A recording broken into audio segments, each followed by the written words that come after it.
بسم الله الرحمن الرحيم. السلام عليكم ورحمة الله وبركاته. ما الفرق بين خاض والمخض؟ ما الفرق بين الخاض والمخض؟ waxaan insha allahu tacaala badhaabi doonaa farqiga u dhexeeyo labadan lafdi oo in fara badan oo dalabada ka mid ah ay isku khaldaan. waxay yidhahdeen culummadu khaadi iyo mukhdi farqiga u dhexeeya. farqiga u dhexeeyana waa labo. min xayثu اlasli farqiga u dhexeeya, min xayثu اlmacnaana farqiga u dhexeeya. min xayثu اlasli midna waa rubaaci, midna waa hulaathi. mukhdi waa rubaaci.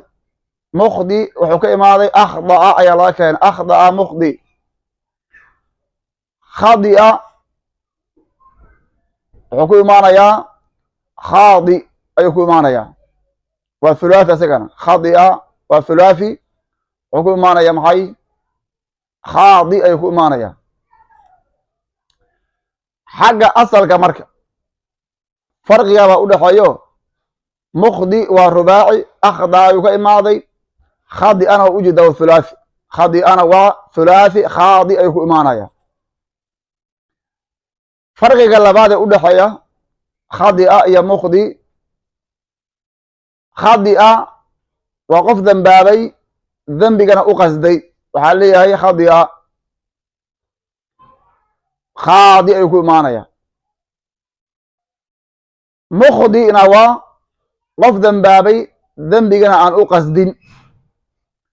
labadana qur'aanka ayay ku jirtaa. akhda'a waa qof dembaabay, dembigiisina aan u qasdin. mukhdi waa qof dembaabay, dembigii uu dembaabana aan u qasdin wey. bimacnaa akhda'a ayuu ku imaanaya. akhda'a mukhdi. ka qowlihi tacaala rabbanaa laa tu'aakhidnaa in nasiinaa ow akhda'naa. wa qaala tacaala laysa calaykum junaaxun fiima akhda'tum man ijtahada fa akhda'a. waa qof dembaabay, dembigana aan u qasdin wey. qofkii dembaaba dembigana u qasda waa khaadi. laa ya'kuluhu ila alkhaadi'uun. iyo qowluhu tacaala ina fircawna wa haamaana wa junuudahumaa kaanuu khaadi'iina. way dembaabeen, dembigana way u qasdeen, ayagoo u qasday oo ugu tala gashan ayay dembaabeen. saas darteed waxay naqdeen khaadi'iin ayay naqdeen. qofkii dembaaba dembigana aan u qasdin akhda ayaa laga cabirayaa. farqigaba u dhexeeya. wasalaamu calaykum waraxmat ullahi wabarakaatu.